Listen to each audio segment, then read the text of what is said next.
I did mention the opening candle continuation report.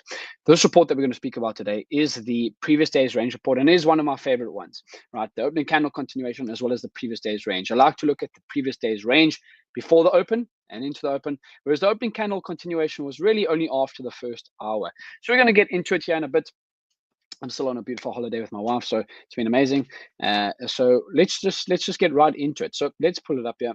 As you can see, this is SPX, so ES for you futures traders. On Friday, I took a long here and had a little bit of a winner. A very, very choppy Friday, I must say. But let's go over that previous day's high and low indicator based on edgeful's previous day's range. So let's come here to my favorites. Nice thing about edgeful is you can actually, if you like a report, you actually can favorite it. And edgeful actually does automate a lot of this with the what's in play. But let's go over this previous day's range indicator. Right, let's go year to date, and let's go on ES. As most traders that are watching me trade live do like trading ES, I think it's probably the most traded future out of all of them. And I like to keep these videos short, sweet, show you guys how to actually use them in real time.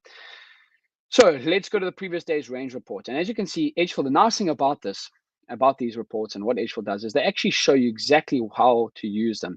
All right, you can get access to the indicators. So what edgeful actually does is based on these indicators reports, you can actually get indicators for them on TradingView, and you can actually get access to them over there as well. But let's go over this previous day's range report. And you guys have heard me speak about it, but for those that are watching for the first time, this is one of my favorite ones with edgeful, right?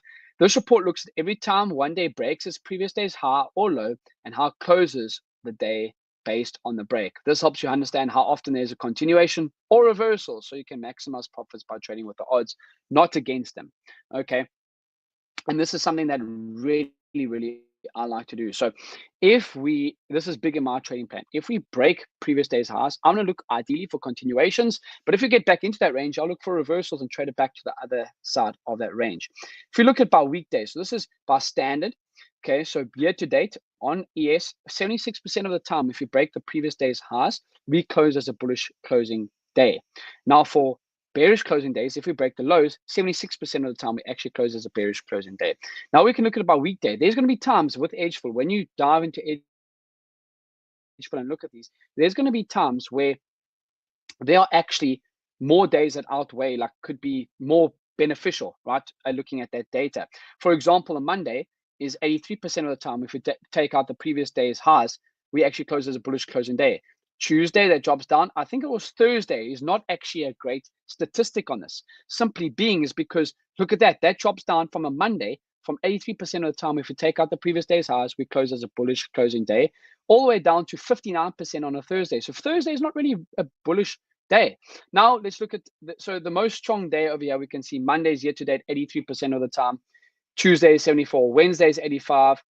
So Wednesdays are the most bullish day, yeah, with being at 85% if you take out the previous day's highs, we close as a bullish closing day. So Wednesday is very, very good. Now you can actually look at about bearish days as well, which is the most bearish day. I think so 62, 82, Thursday's 84. So it would be a Thursday, right? So Thursdays, and that correlates with the bullish day. So knowing these statistics, I like to look for continuations ideally. So let's come over here.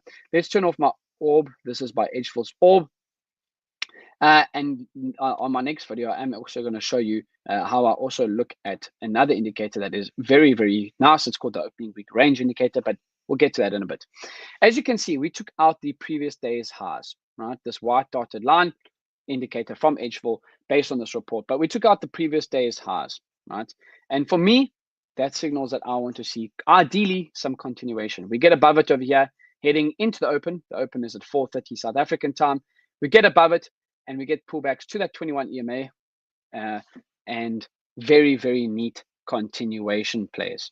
So that for me is ideally how I like to personally use that edgeful, that edgeful, the previous day's range report. Okay, I did recently pass an FTMO account, so you can actually see over here. Let's bring this up. I recently did pass an FTMO account. And where can you guys watch me trade live using these edgeful statistics? ASFX TV, right? We're currently offering a 75% off for Black Friday, $24. We're normally charging $100. So come check me trade live on ASFX TV. The link is in my bio, and we'll see you there all week. Next week, it is Thanksgiving, Black Friday. So we'll see you guys this coming week live trading with me on ASFX TV.